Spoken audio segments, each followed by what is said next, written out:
Welcome back to girls expert. இந்த வீடியோவில் நம்ம பார்த்தீங்கன்னா நம்மளோட ஃபேவரட் ஓல்டு சீரியல், அதாவது நம்ம வெயிட் பண்ணிட்டு இருந்த ஒரு பாப்புலரான சீரியல் ரீடெலிகாஸ்ட் பண்ண போகிறாங்க. இந்த சீரியலை ரீடெலிகாஸ்ட் பண்ணுவாங்களா அப்படின்னு சொல்லிட்டு ஒவ்வொரு வியூவர்ஸும் வெயிட் பண்ணிட்டு இருந்தாங்க. ஸோ ரீடெலிகாஸ்ட் அப்படின்னு சொன்னோடனே கண்டிப்பாக கெஸ் பண்ணியிருப்பீங்க, தமிழும் இருக்குது, ஹிந்தி டப்போடும் இருக்குது. இன்றைக்கி நம்ம ஷேர் பண்ண போகிறது ஹிந்தி டப்பு. இந்த சீரியல் எந்த சேனலில் டெலிகாஸ்ட் பண்ணாங்க அப்படின்னு பார்க்கும்போது விஜய் டிவி. ஸோ விஜய் டிவியில் வேறு லெவல் பர்ஃபார்மன்ஸோட போன காதலா காதலா. ஸோ விஜய் டிவியில் பிஃபோர் பார்த்தீங்கன்னா நிறையா சூப்பர் ஹிட் டப்புடு சீரியலாக ரிலீஸ் பண்ணாங்க. அதுக்கெல்லாம் எக்கச்சக்க அடிட்ஸ் இருக்காங்க. அதில் ஒன்று தான் காதலா காதலா. ஸோ இந்த சீரியல் எகெயின் பார்க்கும்போது கலர்ஸ் தமிழில் போட போகிறாங்க.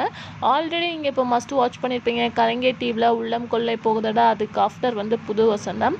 இப்போ பார்க்கும்போது காதலா காதலா ஆல்ரெடி போட்ட சீரியல் கலர்ஸ் தமிழில் வரப்போகுது. அந்த சீரியல் மட்டும் இல்லாமல் கூட மயில் அப்படின்ற ஒரு டப்புடு சீரியல் வருது. அதை பற்றின வீடியோ ஆல்ரெடி நான் பிஃபோர் ஷேர் பண்ணியிருக்கேன். ஸோ காதலா காதலா வியூவர்ஸ் கொஞ்சம் வெயிட் பண்ணிகிட்டே இருங்க. ஆன் த வேலை சீரியல் வந்துட்டுருக்கு. உங்களோட ஃபேவரட் சீரியலை பார்த்து என்ஜாய் பண்ணுங்கள். நீங்கள் காதலா காதலா சீரியல் வியூவர்ஸாக இருந்தீங்கன்னா கமெண்டில் ஷேர் பண்ணுங்கள். இதே மாதிரி இன்ட்ரெஸ்டிங்கான வீடியோக்கு சேனலை சப்ஸ்கிரைப் பண்ணிக்கோங்க.